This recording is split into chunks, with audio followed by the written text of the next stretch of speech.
law lawyer, a law professor, First Lady of Arkansas, First Lady of the United States, a U.S. Senator, Secretary of State. Who I spent 8 years with in Washington. I traveled all across the globe. Who was a phenomenal partner in an administration with a record of accomplishment second to none. But she has always been there. That's her life story. She has never forgotten just who she's fighting for. Fighting for women, fighting for human rights, fighting for a level playing field. Advocating for kids with disabilities.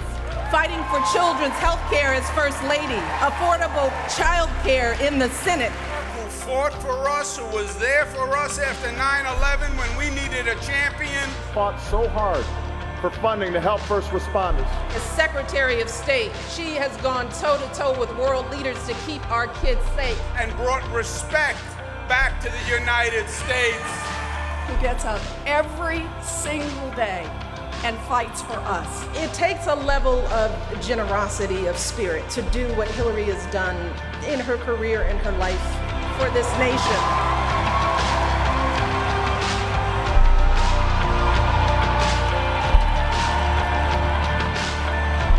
Ladies and gentlemen, please welcome former First Lady and Secretary of State, Hillary Rodham Clinton.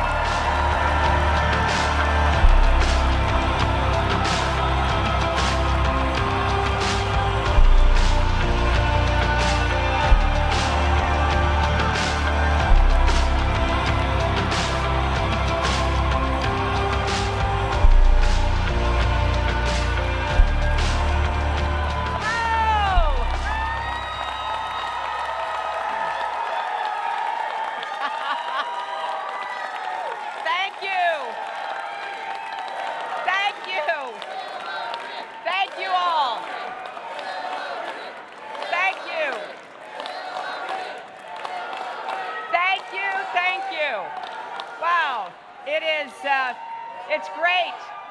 It's great being back here with you. It's kind of like a family reunion, and being here at the MAC at Hofstra brings back good memories of the first debate in 2016 against the Republican nominee.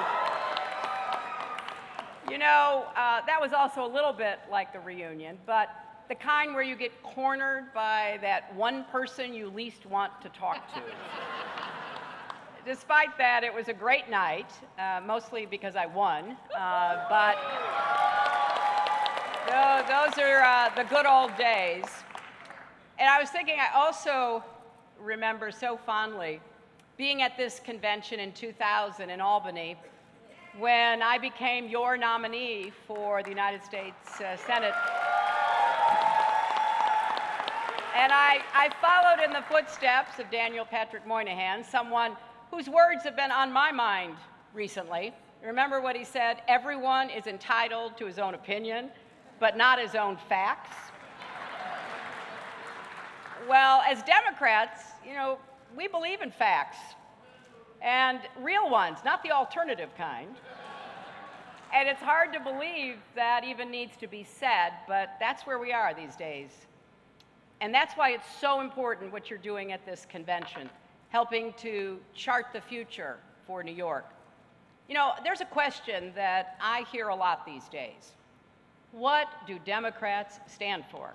Well, look around this room. You will see people who stand for an economy that works for everybody, who stand for universal health care. And even better, they actually have plans to get us there.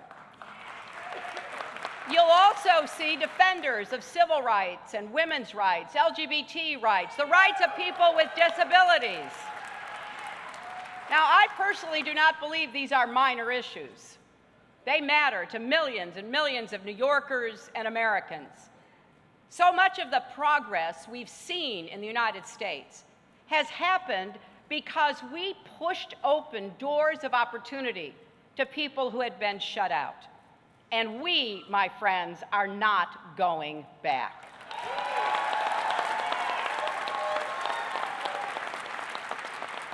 Another question I hear is, well, what are the Democrats' bold ideas? Well, I don't know about you, But I think it's a bold idea that everyone in this country should have a decent standard of living and a good job that pays well. I think it's a bold idea that everyone deserves the best possible start in life, quality health care throughout life, and a safe and secure retirement. And it's even bolder to have real plans to make those ideas into realities, the way that Democrats do here in New York and across America. Now, these are difficult times for our country, but I have never been prouder to be a New Yorker or a Democrat than I am today.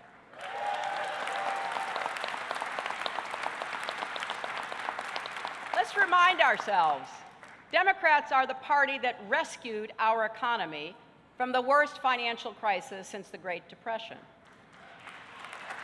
Democrats are the party that passed and then saved the Affordable Care Act. Democrats helped keep Planned Parenthood's doors open. We're the party that will save Medicare, Medicaid, and Social Security from persistent Republican attacks. We are the party that will keep fighting every day to achieve universal health care and universal job opportunities. So don't let anybody tell you differently. If you want an economy that works for you and your family, you've got to vote for Democrats. If you want to be sure you will have affordable, quality health care, you've got to vote for Democrats. If you want to protect and expand the rights of all Americans, not just those in the top 1%, you've got to vote for Democrats.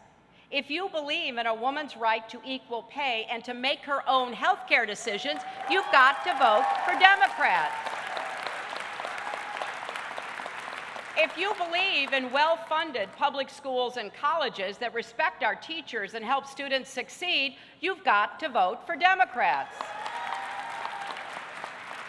If you believe we need actual common sense gun safety laws to save lives, you've got to vote for Democrats. If you understand that we are facing a real crisis with climate change, you've got to vote for Democrats. If you believe we can stand up for our values and keep our country safe, you've got to vote for Democrats. If you believe in comprehensive immigration reform and protecting dreamers, you've got to vote for Democrats. If you believe in getting money out of politics and getting all voters to the polls, you've got to vote for Democrats.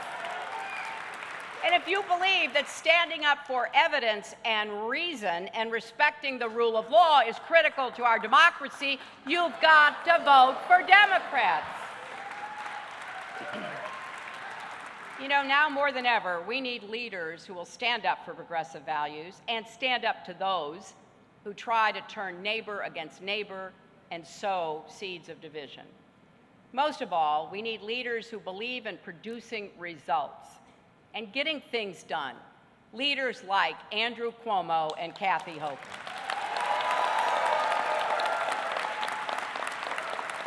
Now, I've had the personal privilege of knowing and working alongside Governor Cuomo for a long time, ever since he worked in the Clinton administration as Secretary of Housing and Urban Development. There I saw his compassion and determination as he worked to confront homelessness. We traveled together to Puerto Rico after Hurricane George, and I saw how committed he is to solving problems and making our country more resilient. And I'm not surprised that he is the only elected official consistently trying to help Puerto Rico right now.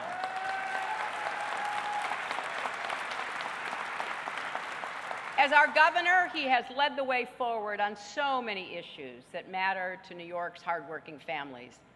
Under Governor Cuomo's leadership, our state has erased a $10 billion deficit and added more than 1 million private sector jobs. I was proud to stand with him when New York became the first state to raise the minimum wage to $15 an hour. because no one who works full-time should have to raise their family in poverty. And after the heartbreak of the 2016 election, I was overjoyed when Governor Cuomo announced plans to put an affordable college education within reach for every New Yorker. He made our state the first in the nation to provide tuition-free college for low-income and middle-class families. But that's not all.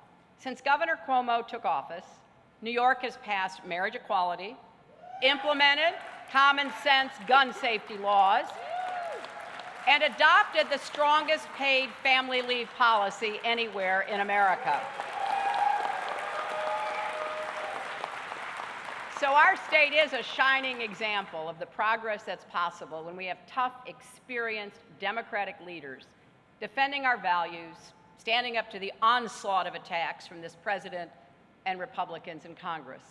And that's exactly what Andrew Cuomo has done.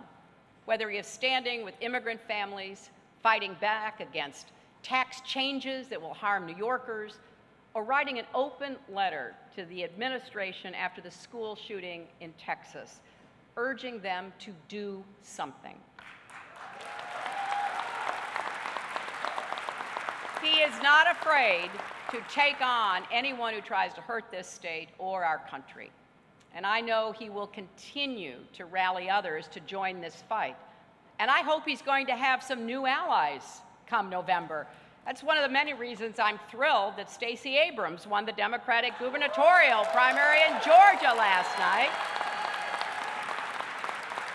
I supported her in the primary, and I look forward to supporting her campaign in the months to come. Now, of course, Governor Cuomo isn't doing all of this alone. We are fortunate to have a really terrific congressional delegation representing us in Washington. Committed elected officials here in New York, like Tom DiNapoli, my longtime friend who just addressed you, and exciting candidates up and down the ticket. And despite the very real challenges we're facing, I am inspired by the wave of grassroots energy and activism we're seeing across New York and across America. People in every corner of this state are mounting a massive resistance. From the students marching to demand an end to gun violence, to the people from all walks of life who are standing with immigrants and dreamers, to the advocates speaking out for criminal justice reform. And that's one of the reasons I started a new group called Onward Together, to lift up and fund and support these people and groups on the front lines of fighting for our shared progressive values. I'm also really inspired by women who are making their voices heard like never before.